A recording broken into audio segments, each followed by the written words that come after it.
going to be breaking down growth content, what it is, why it's important, why it's not important, and how it contributes to your content creation and your business. So I'm really excited to dive into it. Hello and welcome to the Fallon Moran podcast. I am your host, Fallon Moran.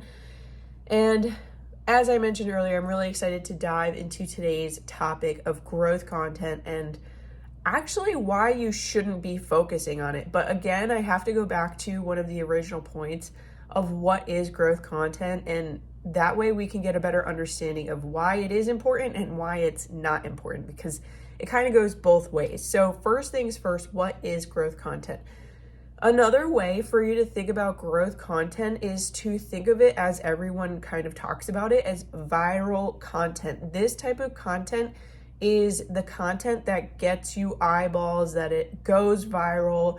You get thousands upon thousands, maybe even millions of views. And there are so many people who see what it is that you create. And that's why it's kind of important to have, because you do want to gain an audience. You do want to have an audience, right? But at the same time, there's this tug of war concept with growth content. So I kind of want to break it down. So first things first, again, it is important because you are gaining eyeballs, you're gaining traction, you're becoming known for something. This viral content is going to reach more people. So you want to put it on really reachable platforms. So for example, these past 2 or 3 years now, maybe even 4, 2019, 2020, 21, and 22, almost not fully 4, but definitely 3. Short form video has been absolutely tremendous, and I don't think it's going to be going anywhere. Short form video is becoming viral content, not just because it's so easy to consume, it gives you that dopamine hit.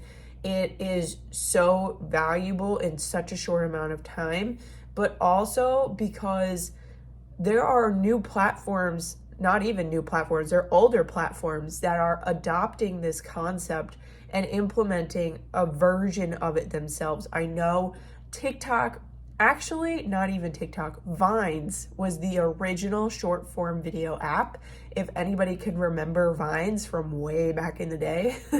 But Vines was the first, and then TikTok made it better. TikTok is definitely the premier platform in terms of social media and short form video. And then, as we know, Instagram was following along and implemented Instagram Reels.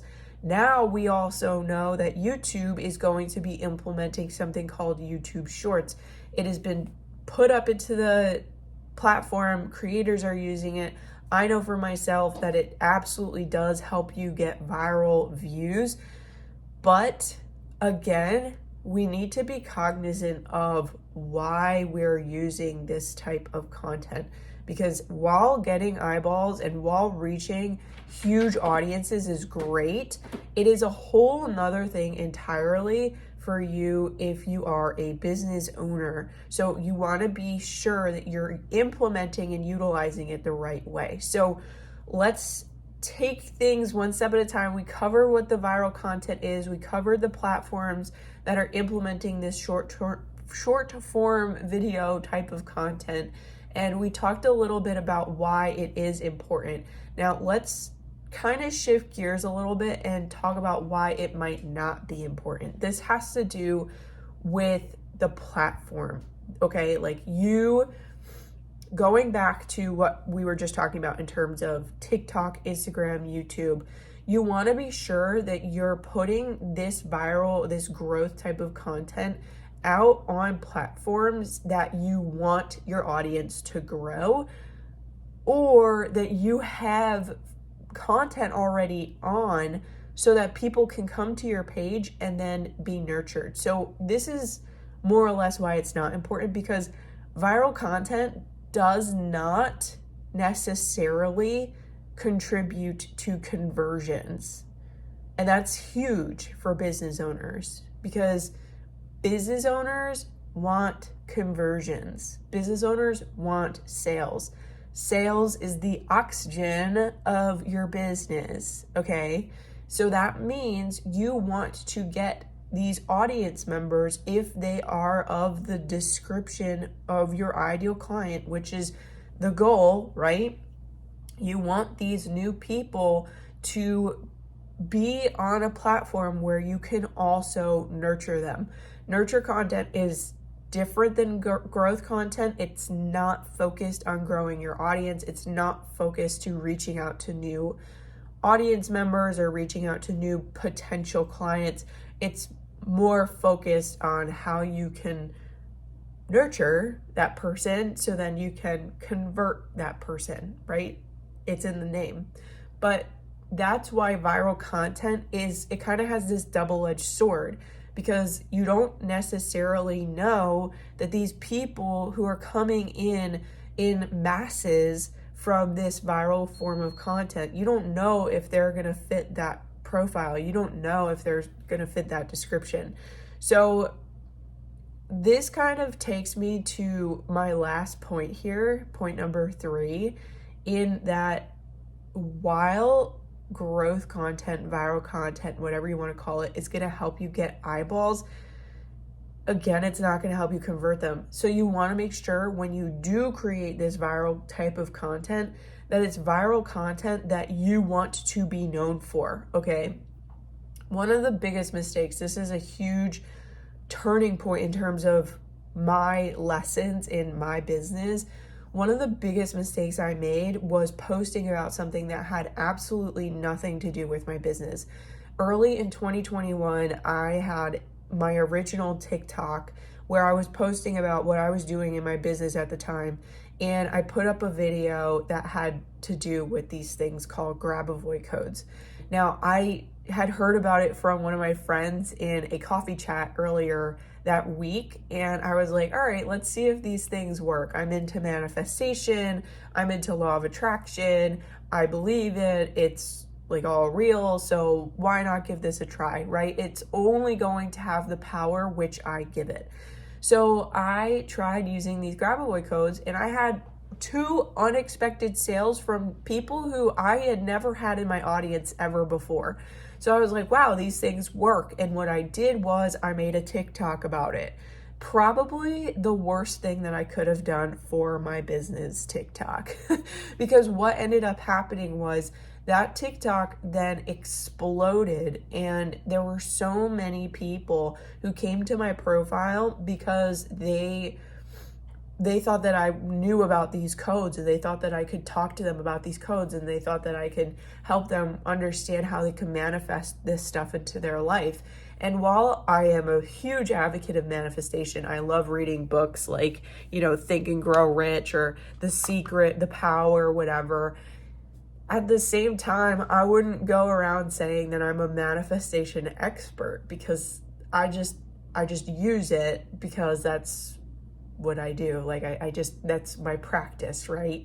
So I wound up getting a lot of traction, and I grew an audience to over 100,000 on TikTok because of these videos. And really what I just started doing was implementing what I had been taught for business. I had been taught to answer people's questions and to monetize people's questions. And my coach at the time was like, well, because you're this notes guru who helps people take better notes, why don't you create something to help people with these codes? So what did I do? I created something that I did with these codes to help these people better understand these codes. And so it was a huge lesson in terms of why you don't necessarily want to go viral for something that you're not really the expert in. Because as soon as I started posting about something other than these grab avoid codes, people started leaving my audience left and right in hordes. And while that is sometimes a good thing, because we obviously want the people who do resonate with our stuff and who want to be a part of our community, at the same time, we don't really want to call in a separate subject that we're not an expert in entirely. So that's why it's this double-edged sword. Like, you want to know what your niche is. I know a lot of people talk about niching down. I know that I'm pretty sure I have a podcast and a YouTube episode planned out on this, but it is so important to know what you want to speak into, what you want to be known for, and how you want to impact people, because that ultimately is going to help you go way better than viral in terms of business. You're going to see conversions, you're going to see sales, you're going to see that things are going to go better in your marketing, in your content, and in your business entirely, because we don't have businesses to just please all of the people. We have businesses because we want that freedom. We want to be able to have time freedom, location freedom, financial freedom. We want to be able to help serve a specific type of person. I know for myself, I want to create a scholarship fund for young rowers that want to go to college, or who want to learn about marketing, video marketing, content, business, entrepreneurship, anything in those veins. So it is my goal, it is my duty to make my business successful enough for that to happen. So it's something that you really want to consider, because especially when you're first starting out on these platforms and when you're first starting out in your business, you want to make sure that whatever you do end up going viral for, because there will be a video that you just hit the nail right on the head and it'll just take off. It will. It's bound to happen. It happened to me. Since that time in early 21, I want to say it's happened a lot. It really, like, a lot more. I'd say 20% of the content that I post on TikTok has gone viral, while 80% is really just normal views, like average views for my audience. So it happens a lot more the more you start to see what does perform better and what does end up going viral. And it'll continue to happen so long as you start to pick up on the pattern. And it's important as business owners that you start to understand and implement all of that information. So I wanted to go over all of this on a podcast episode because it is huge. Like, it is so huge. We take it for granted sometimes because we're like, oh, we just want to go viral, and you know, we just want to be known for like getting so many people in our audience and having millions upon millions of views. And it's not really like that. We want to have a little bit of strategy behind it so that it's purposeful for what it is that we are doing. So that's my rant on growth content and why you should or should not use it in your business. If you do decide, just as I said, be sure to make sure that it's your niche, your zone of genius, what it is that you are an expert at. Okay. I feel like that was a lot. And I am going to absolutely tell you that you should definitely reference the YouTube video of this episode in case you need to go back. There are going to be some transcriptions, there are going to be notes coming on this, so then that way you can tune into the timestamp specifically. Other than that though, the free content guide that I have that breaks down all of this is in the link in the description down below, because understanding not only growth content but nurture content and the 4 main buckets is so important and so essential for us when we're creating our content to market our businesses. So be sure to download that today in the link in my bio or description. It's so hard to remember sometimes because when you're on social platforms all the time, you're like, oh, link in my bio. But then you're like on a longer form, YouTube or podcast, and you're like, oh, wait, it's in the description. Don't forget about that. So, okay, that's all for today. Be sure to tune in next week where I'm going to be breaking down, I have to find in my notes, why trends are killing your business. That's a good one. Why trends are killing your business. So be sure to tune in next week for that episode.